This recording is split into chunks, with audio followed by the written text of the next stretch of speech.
And hey, welcome back to the channel, Studio Lamberti. I don't know why I say it like that because it's the intro, but yeah, I got the studio assistants in the house today.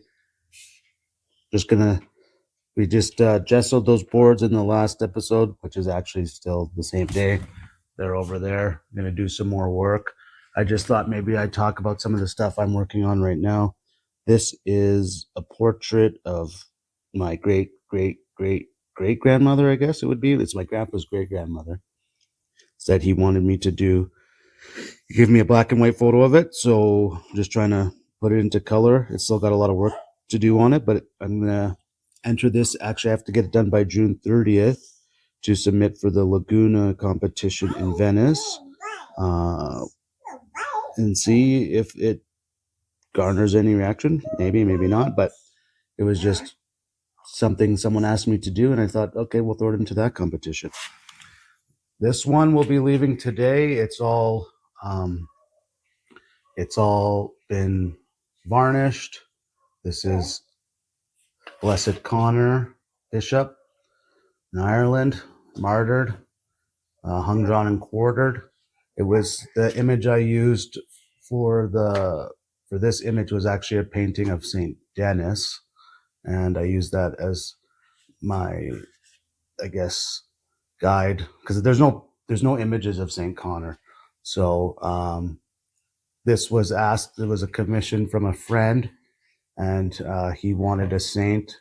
It's either going to be Maximilian Kolbe or Saint Connor, and I think there's lots of paintings and images of Maximilian Kolbe, who's awesome saint, but I think it would be cool to have an image of Saint Connor. And then the green background kind of just, ties into Ireland a little bit. And then this painting is for a competition coming up in Kingston, Ontario, I believe, in November, the Canadian Portrait Prize. So these are my kids, minus Marie Rose. She wasn't born at the time. But we got Augustino, we got George, we got Annalise, we got Desra. And so this was going to a friend's wedding, the Kirsch wedding, a year or two ago in Canmore, Alberta, in January. The kids were getting ready. We were in the hotel room, and I just took a picture of the time, kind of when they were sitting on the bed. They were watching TV and getting ready to get going to the reception, I believe, or maybe it was the first ceremony. I can't remember. But either way, getting ready for the wedding, and the way they were sitting reminded me of a Sargent painting. Those girls, I can't remember the name of it, the three sisters or four, was it three of them? The one little girl sitting on the mat in their dresses. So it reminded me of that. So I just thought, well, I better take a picture now. It might make a good painting one day. And so that's kind of where that idea came from. So there's lots of drapery and there's still a lot of work to do. I have a couple months left to work on this to finish it. I've had to work, this is the fourth time on George's face. I've restarted it. Same with Desra, I think second time. And that's the thing about these, like, it just takes time. You make mistakes, you go over. And I think one of the best things that I've learned listening to other artists, and something that, works well in your paintings, is when you start making mistakes, especially on faces or any area of your painting, stop painting over it or repainting it. Just scrape it off, start it over again. Because if you have the wrong foundations, especially for faces or the human body, the proportions when one's off, it's really hard to get it back. So just stop what you're doing and start over again. So yeah, I don't know what this will look like when it's finished. The colors, the background, it could develop differently in the future as it comes along. So we'll see how that goes. Sorry, that was not supposed to happen. I was trying to zoom in, but my fat fingers hit the other thing there. So yeah, I'm really happy with how Annie's face is turning out right now. There's still a couple more layers to go on there, but I think I've really captured her. Same with Augustino. There's still lots of work to happen on him, but I think foundationally it looks like Augustino looked at the time. Desra's got the creepy ghost face right now, which needs to be fixed and maybe scraped off and done again. George, I think I got the foundation of it right. But yeah, another thing and the mistake I make, it's still an amateur mistake, is I start working the details before the main values and foundations of the face, anchor points are locked in, and then that's when you get drawn in and you're constantly correcting and redoing and re-going over. And so yeah, it's a habit you have to learn to break. This image here is one that I'm doing for myself. It's a large painting. It's about almost 7.5, 8 feet by, I believe, 5 feet wide. So this is going to be, that's Saint Michael on a red Pegasus, comes from Eastern Orthodoxy imagery icons that we don't have in the Western Church. And I just really liked the images of Saint Michael on this Pegasus, and then he'd be spearing the devil. And then I recently found one, and I don't know if it's a newer icon because the style looks newer, doesn't look like the old ones, but it's him on the red Pegasus, but also with Saint George and Saint Tyro slaying. So 3 dragons getting slayed in the same icon. That's probably what's going to go down in this lower section here, is have Saint George and Saint Tyro, Theodore Tyro, one on a white horse, one on a black horse. But this is still in the design phase. Like sometimes, yeah, I just started painting. I want to get that red Pegasus with Saint Michael going, and then it'll develop and change from there. I think the size of Saint Michael is too small on the horse now that I'm looking at it, so I might have to adjust that. And he holds a rainbow between 2 hands, and then he'll have the gospel and the spear and a trumpet. Yeah, he's doing a lot of things at one time and slaying the devil. Saint George and I don't want to say George, Saint George and Saint Theodore. Saint Theodore was known for burning down a temple to Cybele or Sibylle. I don't know if there's a different, but anyways, a goddess worship. And he was martyred, but instead of it being a dragon, I might actually have him slaying the goddess herself, and she rode a chariot pulled by 2 horses, or not 2 horses, 2 lions, sorry. So I think that could be kind of a cool image.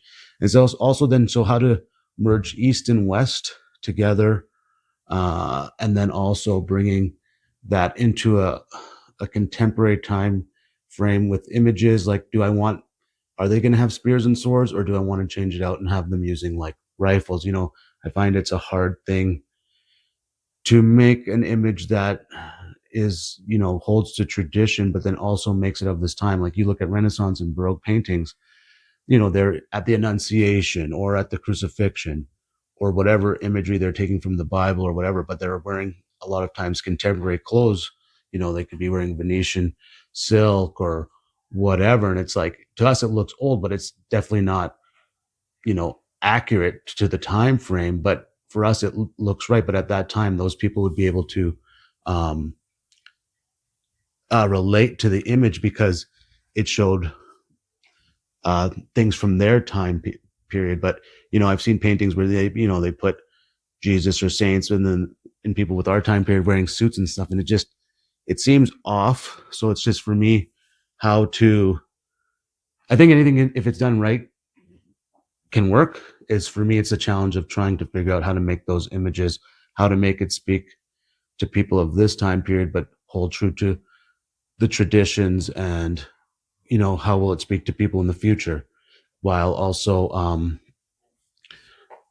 honoring the people of the past and the traditions of the past. So yeah, there's a lot going to happen on that painting going forward. And I also like to incorporate in some of my painting stuff Eastern. I like Thai style, Japanese, Chinese art, the way that they portray things, and how do you merge those together and with Western style art? So that's the challenge, but also the fun of being an artist is we can be influenced by so many different things, but how do you make them come together in a way that's cohesive, that tells a story and is an interesting image that people would want to look at and come back to and discuss? So, and then there's, and also does the image, is it moving for people? Does the image, does it provoke emotion in the audience? Or is it just aesthetically pleasing? These are all things that you have to consider. And at the end of the day, you got to just make what you want to make, you know, find your own voice or whatever, as cliche or whatever that sounds. At the end of the day, it's true. You know, study the people that you love and the styles that you love, and you'll find your voice. And you know, it's uh it's a process, and my art has changed over the years from the subject matter to the style as I'm growing and learning what truly I like to do, you know. So, and then also doing things that you don't like to do, like commissions and stuff. Some people want you to do something.